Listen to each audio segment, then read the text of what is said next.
Hello movie lovers, ఈరోజు మనం the Kerala story 2 మూవీని ఎక్స్ప్లెయిన్ చేసుకుందాం.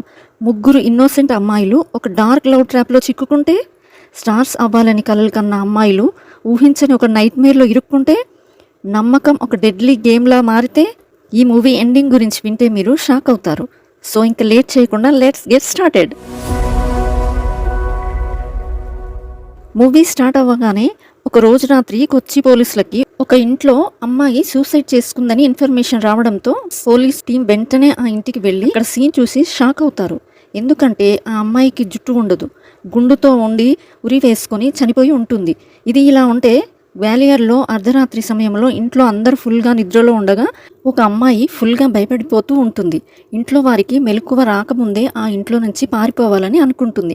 కానీ ఆ ఇంటి డోర్స్ అన్ని లాక్ చేసి ఉండడంతో మరో దారి లేక టెర్రస్ మీద నుంచి కిందకి దూకి తప్పించుకోవాలని చూసి కింద పడి చనిపోయినట్లు చూపిస్తారు. మరో పక్క జోధ్పూర్లో తెల్లవారుజామున ఒక వ్యక్తి తన పెంపుడు కుక్కని తీసుకుని జాగింగ్కి వెళ్తూ ఉండగా ఒక ప్లేస్లో ఆ కుక్క తవ్వడం స్టార్ట్ చేసి అరుస్తుంది.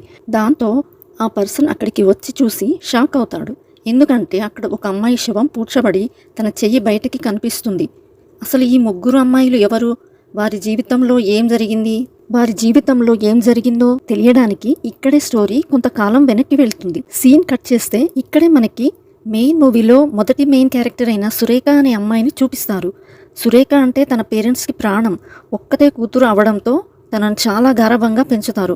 తను ఏది అడిగితే లేదు అనకుండా ఇస్తుంటారు. ఇలా ఉండగా ఒకరోజు సురేఖ అండ్ తన పేరెంట్స్ కారులో వెళ్తూ ఉండగా రోడ్డు పక్కనే ఉన్న ఒక గుడిని చూసి సురేఖ వాళ్ళమ్మ కారు ఆపించి గుడిలోకి వెళ్ళి దర్శనం చేసుకుందాం పదా అని సురేఖని కూడా పిలుస్తుంది.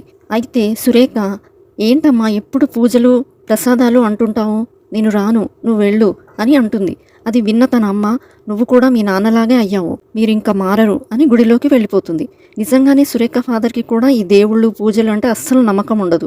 ఇంకా అలా మరుసటి రోజు సురేఖ వెళ్ళి సలీం అనే వ్యక్తిని కలుస్తుంది. అలా ఇద్దరు క్లోజ్గా మాట్లాడుకుంటారు. అప్పుడే సలీం సురేఖతో, నా ఆఖరి క్షణం వరకు నీతోనే ఇలా హ్యాపీగా ఉండాలని ఉంది అనగా, దానికి సురేఖ, నాకు కూడా, కానీ నీ భార్య సమీయా ఉంది కదా అని అంటుంది. దానికి సలీం, అందుకే కదా దానికి డైవర్స్ ఇస్తున్నాను, ఇంకేం ప్రాబ్లం ఉండదు అంటాడు. దానికి సురేఖ, మరొక ప్రాబ్లం కూడా ఉంది, నేను మీ మతంలోకి కన్వర్ట్ అవ్వను అంటుంది. దానికి సలీం, ప్రేమకి స్వతంత్రం ఉంది, దానికి ఎలాంటి కండిషన్స్ కూడా ఉండవు, నీకు నచ్చినట్టు ఉండు, నాకేం ప్రాబ్లం లేదు అని అంటాడు. అది విన్న సురేఖ హ్యాపీగా ఫీల్ అయ్యి తనని హగ్ చేసుకుంటుంది. అప్పుడు సలీం తనతో, అయితే మనం ఇంకా లివింగ్ రిలేషన్షిప్ స్టార్ట్ చేద్దామా అని అంటాడు. సలీం అంటే పిచ్చి ప్రేమ ఉన్న తను అతని మీద నమ్మకంతో ఓకే అని చెప్తుంది. నెక్స్ట్ సీన్లో ఇక్కడే మనకి మూవీలో రెండవ మెయిన్ క్యారెక్టర్ అయిన నేహ అనే అమ్మాయిని చూపిస్తారు. నేహ అంటే తన పేరెంట్స్కి ప్రాణం. నేహ అండ్ తన ఫాదర్ డ్రీమ్ ఏంటంటే జావెలిన్ త్రోలో నేహ నేషనల్కి సెలెక్ట్ అయ్యి గోల్డ్ మెడల్ తీసుకొని భారతదేశానికి గర్వకారణంగా నిలబడాలని ఉంటుంది. అందుకే నేహాని చిన్నప్పటి నుంచి ప్రాక్టీస్ చేయిస్తుంటాడు. అయితే ఇక్కడే మనకి తెలిసిన ఒక విషయం ఏంటంటే నేహాని రాజు అనే అబ్బాయి ప్రేమిస్తుంటాడు. నేహాకి కూడా రాజు నచ్చడంతో అలా ఇద్దరు ప్రేమలో ఉంటారు. అయితే రాజు నేహాని కలిసిన ప్రతిసారి మనం పెళ్లి చేసుకుందామా అని అడుగుతూ ఉంటాడు. దానికి నేహ, ఇప్పుడు మన ఇంట్లో చెప్పినా సరే కొన్ని రోజుల్లో నేషనల్ టీమ్ సెలెక్షన్స్ ఉన్నాయి, ఆ సెలెక్షన్స్కి ముందు ఒప్పుకోరు అని అంటుంది. దానికి రాజు, నేను నిన్ను నేషనల్ టీమ్ సెలెక్షన్ చేపిస్తాను అని అంటాడు. అండ్ తనకి ప్రసన్న అనే కోచ్ ఫోటో చూపించి, నీకు స్పెషల్గా ట్రైనింగ్ కూడా ఇప్పిస్తాను, ఇదే మన పెళ్ళికి నేను ఇచ్చే గిఫ్ట్ అని అంటాడు. అది విన్న నేహ, నిజంగానా అని చాలా హ్యాపీగా ఫీల్ అయ్యి అలా పెళ్ళికి ఓకే చెప్తుంది. నెక్స్ట్ సీన్లో ఇక్కడే మూవీలో మూడవ మెయిన్ క్యారెక్టర్ అయిన దివ్య అనే అమ్మాయిని చూపిస్తారు. దివ్యకి డ్యాన్స్ అంటే చాలా ఇష్టం. వారిది చాలా సాంప్రదాయమైన హిందూ ఫ్యామిలీ.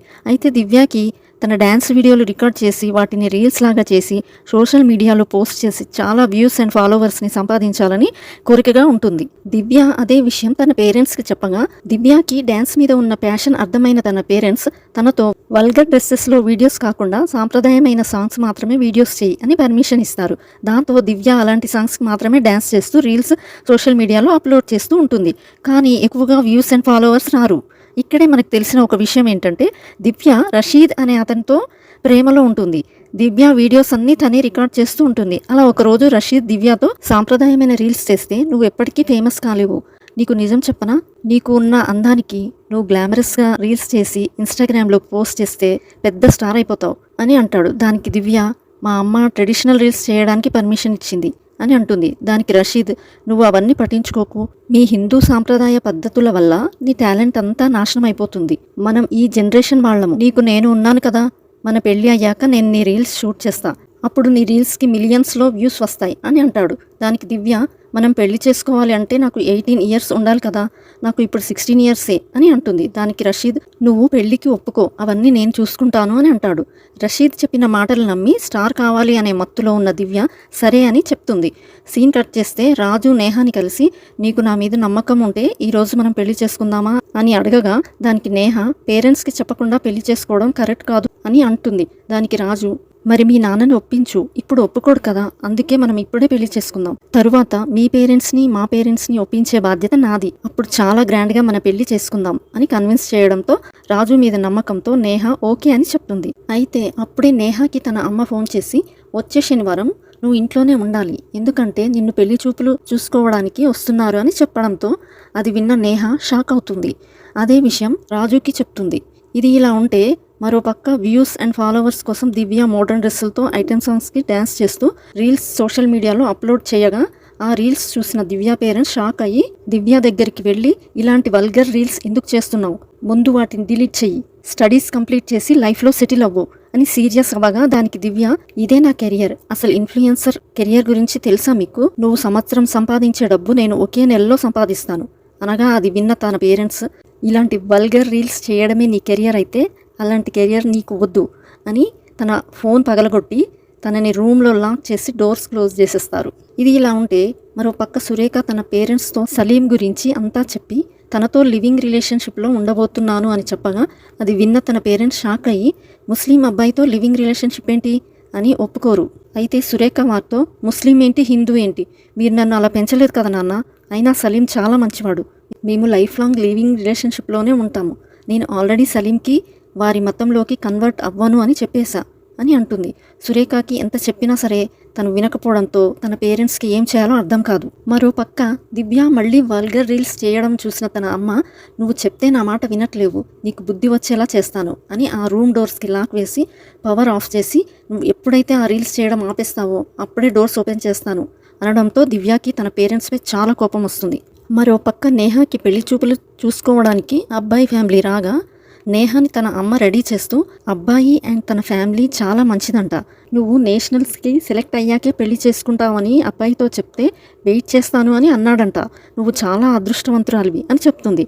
నేహాకి ఈ పెళ్లి ఆపడానికి ఏం చేయాలో అర్థం కాక తనకి ఆల్రెడీ పెళ్లి అయిందన్న విషయం చెప్తుంది. అది విన్న నేహా పేరెంట్స్ షాక్ అయ్యి పెళ్లి కొడుకు ఫ్యామిలీకి క్షమాపణ చెప్పి పంపించేస్తారు. కూతుర్ని చాలా ప్రేమించి గుడ్డిగా నమ్మి మోసపోయారని, ఇంకా ఈ రోజు నుంచి వాళ్ళ కూతురు లేదు అని తన ఫాదర్ ఇంట్లో నుంచి వెళ్ళిపోమని అంటాడు. నేహా కూడా చాలా ఎమోషనల్ అయ్యి రాజుకి ఫోన్ చేసి తనతో పాటు అక్కడి నుంచి వెళ్ళిపోతుంది. అయితే నేహాని తలుచుకుని తన పేరెంట్స్ కూడా చాలా ఎమోషనల్ అవుతారు.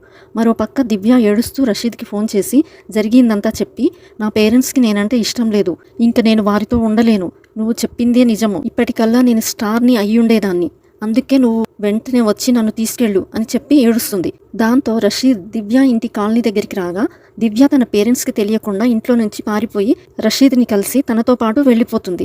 ఇది ఇలా ఉంటే మరో పక్క సురేఖ కూడా తన పేరెంట్స్ తనకి ఎంత నచ్చ చెప్పినా వినకుండా, ఏదో ఒక రోజు నేను సలీంతో ఎంత హ్యాపీగా ఉంటానో చూసి మీరు జెలసీగా ఫీల్ అవుతారు అని చెప్పి సలీంతో పాటు వెళ్ళిపోవడంతో సురేఖ పేరెంట్స్ కూడా ఇమోషనల్ అవుతారు. ఇంకా అలా రాజు నేహాని ఆగ్రాకి తీసుకెళ్లి అక్కడే ఒక చిన్న ఇంటిని రెంట్కి తీసుకొని రాజు అండ్ నేహ అక్కడే ఉంటారు. నేహ రాజుని, నన్ను నీ పేరెంట్స్కి ఎప్పుడు పరిచయం చేస్తావు అని అడగగా, దానికి రాజు త్వరలోనే చేస్తాను అని చెప్తాడు. మరో పక్క సలీం సురేఖని ముస్లిం ఫ్యామిలీస్ ఉండే ఒక అపార్ట్మెంట్లో ఒక రూమ్ రెంట్కి తీసుకుని, సురేఖని కొన్ని రోజులు ఇక్కడే అడ్జస్ట్ అవ్వు, మనం కన్స్ట్రక్షన్ చేసే ఫ్లాట్ పూర్తయ్యాక నువ్వు అక్కడికి షిఫ్ట్ అవ్వచ్చు అని నచ్చ చెప్తాడు. ఈ అపార్ట్మెంట్ అండ్ ఈ ఏరియా వాళ్ళు కొంచెం స్ట్రిక్ట్, అందుకే నువ్వు ఇంకా మోడర్న్ డ్రెస్సులు తక్కువగా వేస్తే బెటర్ అని చెప్పగా, దానికి సురేఖ, ప్రేమ కోసం ఏదైనా ఓకే, కానీ బుర్కా అండ్ హిజాబ్ మాత్రం వేసుకోమని ఫోర్స్ చేయకు అని అంటుంది. మరో పక్క ఇంట్లో దివ్య లేకపోవడంతో చూసిన తన పేరెంట్స్ దివ్య కోసం వెతుకుతూ ఫోన్ చేయగా, దివ్య ఫోన్ లిఫ్ట్ చేయదు. ఇంకా రషీద్ దివ్యాని తీసుకుని వెళ్ళి తన మత పెద్దలతో మాట్లాడి పెళ్లికి ఏర్పాట్లు చేయగా, దివ్య తనతో, ఇప్పుడు ఈ పెళ్లి అవసరమని అంటావా అని అడగగా, దానికి రషీద్, ఇది మన సేఫ్టీ కోసం, పేపర్స్ వరకే కదా, రేపు నీ పేరెంట్స్ పోలీసులతో వచ్చి నిన్ను బలవంతంగా తీసుకెళ్లకుండా నేను అడ్డుకోవడానికి, ఇంకా నువ్వు సోషల్ మీడియా స్టార్ అవ్వాలి కదా అని నచ్చ చెప్పడంతో అలా ఇద్దరు పేపర్స్ మీద సంతకం పెట్టి పెళ్లి చేసుకుంటారు. అలా రషీద్ దివ్యాని తన ఇంటికి తీసుకెళ్లి ఆ ఫ్యామిలీతో తను నా భార్య ఇంకా నాతోనే ఉంటుంది అని తన ఫ్యామిలీకి చెప్పగా రషీద్ చెల్లెలు దివ్యాని చూసి శరీరం కనిపించేలా డ్యాన్స్ రీల్స్ చేసేది నువ్వే కదా అనగా రషీద్ అమ్మ ఇక మీదట అవేవి చెయ్యతులే, అలాగే ఇంట్లో ఉండాలి అంటే నమాజ్ చదవాలి, పద్ధతులు పాటించాలి అనడంతో దివ్యాకి అసలు ఏమీ అర్థం కాదు. ఇది ఇలా ఉంటే మరోపక్క నేహ రాజుతో నాన్న లేకుండా నేను ప్రాక్టీస్ చెయ్యలేను, నాన్న నా కోసం ఎన్నో త్యాగాలు చేశాడు అని ఫీల్ అవ్వగా రాజు తనని ఓదార్చి త్వరలో అన్నీ సర్దుకుంటాయి అని అంటాడు. నేహ తనతో ఇంతకీ కోచ్ ప్రసన్న సార్ని ఎప్పుడు కలుస్తాం అని అడగగా దానికి రాజు నెక్స్ట్ మంత్ కలుద్దాం అని చెప్తాడు. ఇది ఇలా ఉంటే మరోపక్క రషీద్తో తన పేరెంట్స్ అమ్మాయి పేరెంట్స్ తన కోసం వెతుకుతూ ఉన్నారు, తన గురించి తెలిస్తే ప్రాబ్లం అవుతుంది, అందుకే నువ్వు తన త్వరగా తల్లిని చేయడం మంచిది, సమస్యలన్నీ తీరిపోతాయి, వయసులో ఉన్నప్పుడే 5-6 మంది పిల్లల్ని కనేలాగా చెయ్యి అని చెప్పడంతో రషీద్ దివ్య దగ్గరికి వెళ్ళగా అప్పుడే తనకి తన అమ్మ పదే పదే కాల్ చేయడం చూసి దివ్య ఫోన్ నుండి సిమ్ తీసి పడేస్తాడు. అప్పుడే దివ్య నేను రీల్స్ చేయడం గురించి మీ అమ్మతో మాట్లాడావా అని అడగగా దానికి రషీద్ నువ్వు మా మతంలోకి కన్వర్ట్ అయిపో, అప్పుడే ఏ ప్రాబ్లం ఉండదు, మా ఫ్యామిలీ అందరూ నిన్ను యాక్సెప్ట్ చేస్తారు, ఇంకా నేను నీ రీల్స్ అన్నీ షూట్ చేస్తాను అని అంటాడు. ఆనందంగా దానికి దివ్య కూడా ఓకే చెప్తుంది.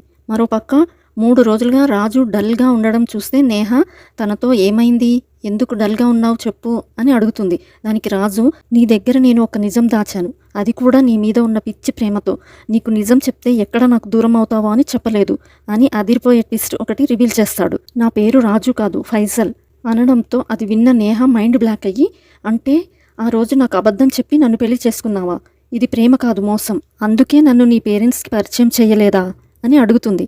దానికి ఫైజల్ నేను నిన్ను నిజంగానే ప్రేమించాను, మా దాంట్లో కన్వర్ట్ అవ్వకుండా నికా చెయ్యరు, నువ్వు ఇంకా హిందువే, ఎలా తీసుకెళ్ళగలను చెప్పు, నేను నీకోసం అన్ని వదులుకొని గ్వాలియర్ వదిలేసి ఆగ్రాకి కూడా వచ్చాను అని తనకి నచ్చ చెప్తాడు. అయితే ఇప్పుడే నేహాకి ఏం చేయాలో అర్థం కాదు, చాలా ఎమోషనల్ అయ్యి ఇంకా తన పేరెంట్స్కి విషయం చెప్పాలని ఫోన్ చేయగా తన ఫాదర్ కోపంతో తనతో మాట్లాడాడు. దాంతో బాగా ఆలోచించిన నేహాకి ఫైజల్ మతంలోకి మారడం తప్ప మరో దారి లేక అలా వారి పద్ధతుల ప్రకారం వారి మతంలోకి మారుతుంది. తన పేరు నఫీజాగా మారుస్తారు. మరో పక్క దివ్యాని కూడా రషీద్ పద్ధతుల ప్రకారం తమ మతంలోకి మార్చి తన పేరు ఆలియాగా మారుస్తారు. ఇక్కడే మరొక అదిరిపోయే ట్విస్ట్ ఏంటంటే సలీం నిజానికి కన్వర్షన్ సెంటర్స్ని ఇల్లీగల్గా నడుపుతూ ఇండియాలో పెళ్లి కాని హిందూ అమ్మాయిల్ని టార్గెట్ చేసి వారిని ప్రేమ పేరుతో లోబర్చుకొని తరువాత వారిని ఇస్లామిక్ మతంలోకి మారేలాగా చెయ్యాలి అని 2047కి ఇండియాని ఇస్లామిక్ దేశంగా మారాలి అని పనిచేస్తూ ఉంటారు. మరోపక్క ఫైజల్ ఇంటికి తీసుకెళ్లి వదిలి తరువాత వారి మత పెద్ద అయిన జలాలుద్దీన్ని కలవగా ఫైజల్ని చూసిన తను అక్కడ వారితో ఫైజల్ తనకి ఇచ్చిన పని ఎంత వేగంగా పూర్తి చేశాడో చూడండి, మీరు కూడా మీకు ఇచ్చిన పని పూర్తి చేయండి, డబ్బు తీసుకోండి అని అలా ఫైజల్కి 6 లక్షల డబ్బు ఇస్తాడు. ఎందుకంటే హిందూ అమ్మాయిల్ని ట్రాప్ చేసి ఇస్లామిక్ మతంలోకి మార్చినందుకు. వీళ్ళు కూడా హిందూ దేశంగా ఉన్న ఇండియాని ఇస్లామిక్ దేశంగా మార్చాలి అని పని చేస్తూ ఉంటారు. అప్పుడు జలాలుద్దీన్ వారితో మనం మన పిల్లలకి మతం గురించి నేర్పించినంతగా ఈ హిందువులు తమ పిల్లలకి వాళ్ళ మతం గురించి నేర్పించడం లేదు, ఈ కారణం వల్ల ఈ అమ్మాయిలకి మన విషయాలు చెప్పి మన వైపుకి లాక్కోగలుగుతున్నాము అని చెప్పి వారిని మోటివేట్ చేస్తాడు. ఇది ఇలా ఉండగా మరోపక్క దివ్య పేరెంట్స్ పోలీస్ స్టేషన్లో కంప్లైంట్ ఇవ్వడంతో పోలీసులు దివ్య అండ్ రషీద్ని పోలీస్ స్టేషన్కి పిలిపించగా వారితో పాటు వారి మత పెద్దలు కూడా పోలీస్ స్టేషన్కి వస్తారు. ఇంకా దివ్యాని బుర్కాలో చూసిన తన పేరెంట్స్ షాక్ అయ్యి తనపై సీరియస్ అయ్యి బుర్కా తీసేయి అని చెప్పగా రషీద్ వారితో తన పేరు ఇప్పుడు ఆలియా, తన ఇష్ట ప్రకారమే ఇస్లామిక్ మతంలోకి మారింది, మాకు నికా కూడా అయ్యింది అని చెప్తాడు.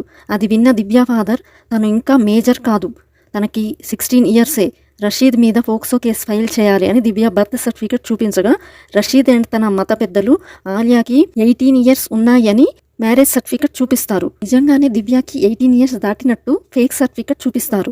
ఇంకా వాటిని చూసిన పోలీస్ ఆఫీసర్ ఇది నిజమో కాదో తెలియడానికి ఇన్వెస్టిగేషన్ చేస్తాము, అప్పటిదాకా అమ్మాయి తన భర్త దగ్గర ఉంటుంది అని చెప్పడంతో తన పేరెంట్స్ వెళ్లకు అని చెప్తున్నా సరే ఢివ్య తన పేరెంట్స్ని పట్టించుకోకుండా రషీద్తో వెళ్ళిపోవడంతో దివ్య పేరెంట్స్ చాలా ఏడుస్తారు. కట్ చేస్తే ఒకరోజు సురేఖని చూడడానికి తన పేరెంట్స్ వచ్చి సురేఖతో తన ఫాదర్ ఢిల్లీలో నీలాగే లివింగ్ రిలేషన్షిప్లో ఉన్న అమ్మాయిని అబ్బాయి చంపి 38 ముక్కలు చేశాడంట, నాకు ఎందుకో భయంగా ఉంది అనగా దానికి సురేఖ అయ్యో నాన్న, నా సలీం అలాంటి వాడు కాదు, నేను మీకు ఆ నమ్మకం ఇస్తున్నానని చెప్తుంది. మరోపక్క నేహా పేరెంట్స్ తనతో మాట్లాడాలి అని తన ఇంటికి వెళ్ళగా అప్పుడే వారికి తన కన్వర్ట్ అయ్యిందని, తన పేరు ఇప్పుడు నఫీజా అని, త్వరలో ఫైజల్ని కూడా నికా చేసుకోబోతుందని తెలుస్తుంది.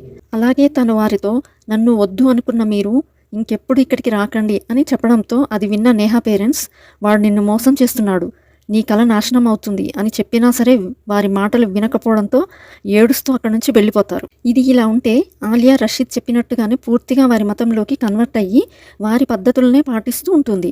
అలా ఒకరోజు తన రూమ్లో రీల్స్ చేయడం స్టార్ట్ చేస్తుంది. అది చూసిన రషీద్ అక్కడికి వచ్చి, ఆలియా ఏం చేస్తున్నావు, ఇక మీదట నువ్వు రీల్స్ చేయకూడదు అని అంటాడు. దానికి ఆలియా, అదేంటి, నువ్వే కదా కన్వర్ట్ అయ్యాక గ్లామరస్గా రీల్స్ నువ్వు షూట్ చేస్తానని అన్నావు కదా అని అడగ్గా దానికి రషీద్, అది నిన్ను నమ్మించడానికి అలా చెప్పాను, ఇప్పుడు నువ్వు ఒక ముస్లిం మహిళవి, మా మతంలో ఇలా చేయడం చాలా తప్పు అని అంటాడు. అది విన్న ఆలియా షాక్ అయ్యి, అంటే నాకు అబద్ధాలు చెప్పి నన్ను మోసం చేశావా, నాకు డ్యాన్స్ అంటే ప్యాషన్, దానికోసం నా పేరెంట్స్ని కూడా మోసం చేసి నీతో పాటు వచ్చేసాను, నువ్వు ఏం చేసినా సరే నేను రీల్స్ చేస్తాను అని రీల్స్ చేయబోగా రషీద్ కోపంతో ఆలియాని కొట్టి, మర్యాదగా నేను చెప్పినట్టు విని ఇంట్లో పడి ఉండు, లేదంటే చంపేస్తా అని తన రూమ్కి లాక్ వేసేస్తాడు. ఇక దివ్య కూడా తాను మోసపోయానని అర్థమయ్యి చాలా ఎమోషనల్గా అవుతుంది. అక్కడి నుంచి వెళ్ళిపోవాలి అని అనుకుంటుంది.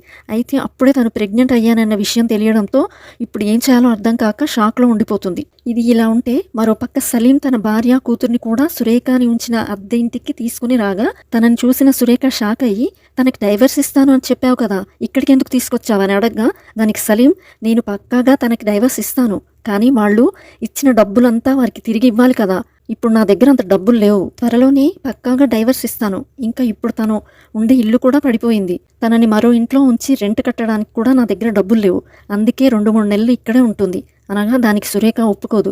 కానీ సలీం ఇమోషనల్ బ్లాక్మెయిల్ చేయడంతో మరో దారి లేక ఓకే చెప్తుంది. ఇది ఇలా ఉంటే మరోపక్క ఫైజల్ నఫీసాని నికా చేసుకుంటాడు. అప్పుడే వారి మత పెద్ద జలాలుద్దీన్ ఫైజల్కి మరికొంత డబ్బు ఇచ్చి ఆ అమ్మాయిని ఇక్కడే కొన్ని రోజులు వదిలివెళ్ళు, అన్నీ అర్థమయ్యేలా చేసి పంపు అని అంటాడు. నేహా ఫైజల్ కోసం రూమ్లో వెయిట్ చేస్తూ ఉంటే జలాలుద్దీన్ రూమ్లోకి వెళ్ళి బలవంతంగా నేహాని లోబర్చుకుంటాడు. జలాలుద్దీన్ రూమ్లోకి వెళ్ళి బలవంతంగా నేహాని అనుభవించి తరువాత తనకి స్నానం చేయిస్తాడు. అప్పుడు ఫైజల్ తనని తీసుకెళ్లడానికి రాగా తనతో జలాలుద్దీన్, ఇప్పుడు నీ భార్య పునీతమైంది, 40 రోజులుగా అపవిత్రమైన నీ భార్య శరీరాన్ని నేను పవిత్రంగా మార్చేశాను, ఇప్పుడు తను నీకు సొంతం, కొత్త జీవితాన్ని ప్రారంభించు అని చెప్తాడు.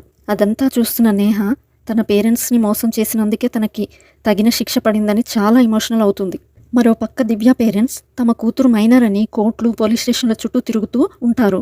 ఇంకా అలా 3 నెలలు గడిచిపోగా సురేఖ సలీంతో, నీ భార్య ఇంకా ఎప్పుడు వెళ్ళిపోతుంది అని అడగ్గా దానికి సలీం, ఇప్పుడు ఏమైంది, తను నీకు ఏమీ అడ్డుగా లేదు కదా, తను కూడా నా భార్య, అయినా మా మతంలో 4 పెళ్లిళ్ళు చేసుకోవచ్చు అని అంటాడు. అది విన్న సురేఖ షాక్ అయ్యి, ఇలా మాట్లాడుతున్నావేంటి సలీం, నువ్వు మంచివాడివి అని నమ్మి అన్నీ వదిలేసి వచ్చాను అని అంటుంది. దానికి సలీం, నేను మంచివాడిగానే ఉంటాను, దానికోసం నువ్వు ఒకటి చెయ్యాలి, అదేంటంటే సల్మాగా నువ్వు కన్వర్ట్ అవ్వాలి, నన్ను నికా చేసుకోవాలి అని చెప్పగా అది విన్న సురేఖ షాక్ అయ్యి, ఏం మాట్లాడుతున్నావు సలీం, అది ఎప్పటికీ జరగదు, ఇంకా నీలాంటి వాడితో నేను ఉండలేను అని అక్కడి నుంచి వెళ్ళబోగా సలీం సురేఖని కొట్టి తన బుక్స్ అండ్ సర్టిఫికెట్స్ని తగలబెట్టి తనని రూమ్లో బంధించి, నీకు మరో ఆప్షన్ లేదు, నువ్వు నేను చెప్పినట్టు ఒప్పుకోవాల్సిందే అని చెప్పి వెళ్ళిపోతాడు. సురేఖకి సలీం అసలు రూపం అర్థమయ్యి చాలా ఎమోషనల్ అయ్యి అక్కడి నుంచి తప్పించుకోవడానికి చాలా ట్రై చేస్తుంది, కానీ కుదరదు.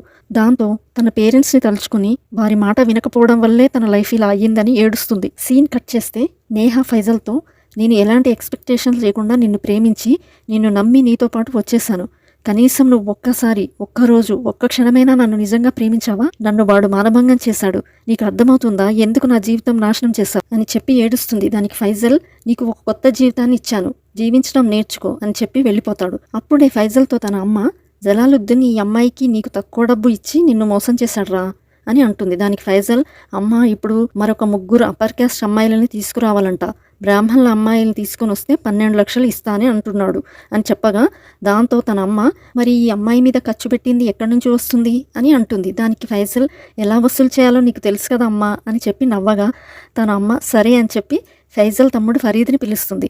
నిజానికి ఫైజల్కి ఇలా అమ్మాయిల్ని తీసుకొచ్చి ఇలా కన్వర్షన్ చేశాక ఇంకా అమ్మాయిల్ని బలవంతంగా వ్యభిచారంలాగా మార్చి తన దగ్గరికి కస్టమర్స్ని పంపుతూ, అది కూడా ముస్లిమ్స్ని పంపుతూ డబ్బు సంపాదిస్తూ ఉంటాడు. ఇప్పుడు నేహా దగ్గరికి కూడా ఇలాగే కస్టమర్స్ని పంపుతూ నేహాతో బలవంతంగా వ్యభిచారం చేయిస్తారు. మరోపక్క దివ్య ప్రెగ్నెంట్గా ఉండగా ఈసారి రషీద్ మరొక అమ్మాయిని ట్రాప్ చేసి కన్వర్షన్ చేసి స్నేహాని ఫాతిమాగా మార్చి నికా చేసుకుని ఇంటికి తీసుకుని వస్తాడు. వారిని చూసిన దివ్య ఎవరు తను అని అడగ్గా దానికి రషీద్ నా భార్య ఫాతిమా అని చెప్తాడు. అది విన్న దివ్య షాక్ అయ్యి తనపై సీరియస్ అవ్వగా అప్పుడే తనకి పురిటి నొప్పులు స్టార్ట్ అయ్యి డెలివరీ అయ్యి తనకి బాబు పుట్టడంతో ఇంకా దివ్యకి మరో దారి లేక అక్కడే ఉండిపోతుంది. ఇది ఇలా ఉంటే దివ్య పేరెంట్స్ బాగా ఆలోచించి ఇంకా పోలీస్ స్టేషన్లో కోర్టులో న్యాయం కోసం ఎదురు చూస్తే తన కూతురు జీవితం అక్కడ నాశనం అవుతుందని ఆలోచించి తమ కాలనీలోని హిందూ ఫ్యామిలీస్ అందరినీ గ్యాదర్ చేసి వారితో ముస్లిం వాళ్ళందరూ కలిసికట్టుగా పోలీస్ స్టేషన్కి వచ్చి వాడికి సపోర్ట్ చేశారు. అలాగే మనం అందరం కలిసి పోలీస్ స్టేషన్కి వెళ్ళి పోలీసులపై ప్రెషర్ చేస్తే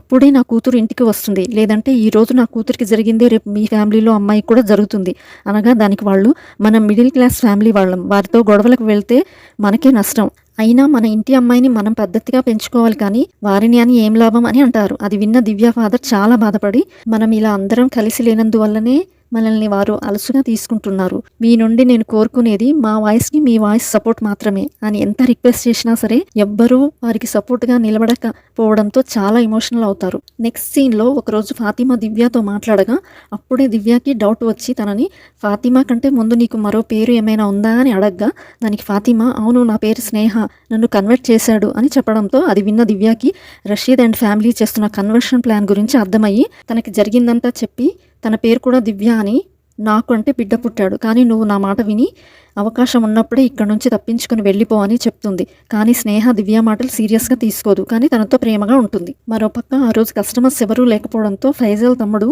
తనే ఈరోజు ఎంజాయ్ చేయాలి అని నేహా రూమ్కి తెప్పించుకొని ఆ గాడిలోకి వెళ్ళి బలవంతంగా తనని ఎంజాయ్ చేశాడు. ఇది ఇలా ఉంటే మరోపక్క దివ్య స్నేహతో తను ఒకసారి తన పేరెంట్స్తో ఫోన్ మాట్లాడాలి ఇస్తావా అని అడగగా స్నేహ ఫోన్ ఇవ్వడంతో దివ్య తన పేరెంట్స్కి ఫోన్ చేసి నన్ను క్షమించండి నాన్న, మీ మాట వినలేదు అని చెప్పి ఏడుస్తుంది. ఏమైంది తల్లి, ఎందుకు ఏడుస్తున్నావని తన పేరెంట్స్ అడగ్గా దివ్య రషీద్ ఫ్యామిలీ చేస్తున్నదంతా చెప్పి వీరికి ఎలాగైనా శిక్ష పడేలా చేయాలి, నేను ఇదంతా వీడియో రికార్డ్ చేసి అది మీకు పంపుతాను, దాన్ని పోలీస్ స్టేషన్లో చూపించండి అని చెప్పి అలా వీడియో రికార్డ్ చేసి సెండ్ చేయగా అప్పుడే అక్కడికి వచ్చిన రషీద్ ఫోన్ చూసి తన దగ్గర నుంచి రాక్కోవాలని చూడగా దివ్య ఇవ్వదు. దాంతో రషీద్ కోపంతో దివ్య తలని గోడకేసి కొడతాడు. ఫోన్లో వీడియో సెండ్ అయ్యిందని చూసి ఫోన్ని పగలగొట్టేస్తాడు. ఇంకా దివ్య తలకి బలమైన గాయమయ్యి అక్కడికక్కడే చనిపోవడంతో అది చూసిన స్నేహ కూడా షాక్లో ఉండిపోతుంది. రషీద్ అండ్ ఫ్యామిలీ కలిసి ఇది పోలీసులకి తెలిస్తే ప్రాబ్లం అవుతుంది అని బాడీని ముక్కలుగా నరికి గోనె సంచిలో పెట్టి తీసుకెళ్లి ఒక ప్లేస్లో పూడ్చిపెడతారు. మరోపక్క ఫైజల్ తమ్ముడు నేహాని అనుభవించాక మందు మత్తులో డోర్స్కి లాక్ వేయకుండా వెళ్ళిపోతాడు. అది గమనించిన నేహ అక్కడి నుంచి ఎలాగైనా తప్పించుకోవాలని శరీరం అంతా గాయాలతో ఉన్నా కూడా తనని ఎవరూ చూడకుండా బయటికి వచ్చేస్తుంది. కానీ అన్ని డోర్స్కి లాక్ చేసి ఉండడంతో వేరే దారి లేక టెర్రస్ పై నుంచి దూకుతుంది.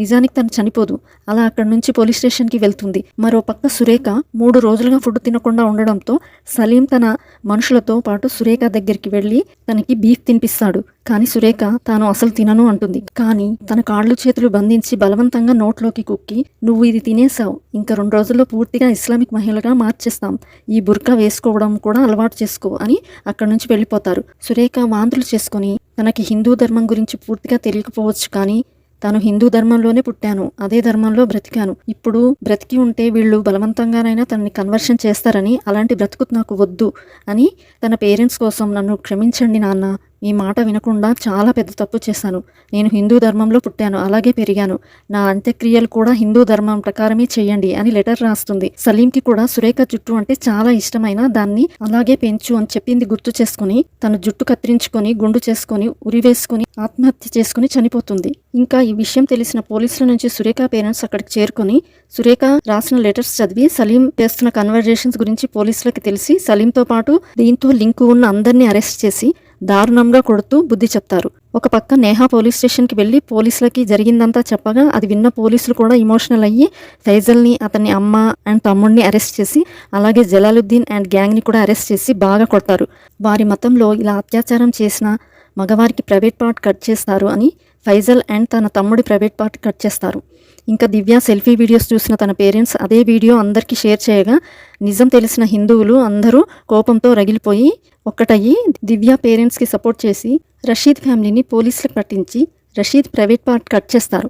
అప్పుడే దివ్యాని చంపేశారు అని తెలిసిన తన డెడ్ బాడీని పూడ్చిన ప్లేస్కి వెళ్ళి తన బాడీ తీసుకుని అంత్యక్రియలు చేసి దివ్య కొడుకుని తామే పెంచుతూ తనకి దివ్యాంశ్ అని పేరు పెట్టి తనలోనే దివ్యాని చూసుకుంటూ ఉంటారు.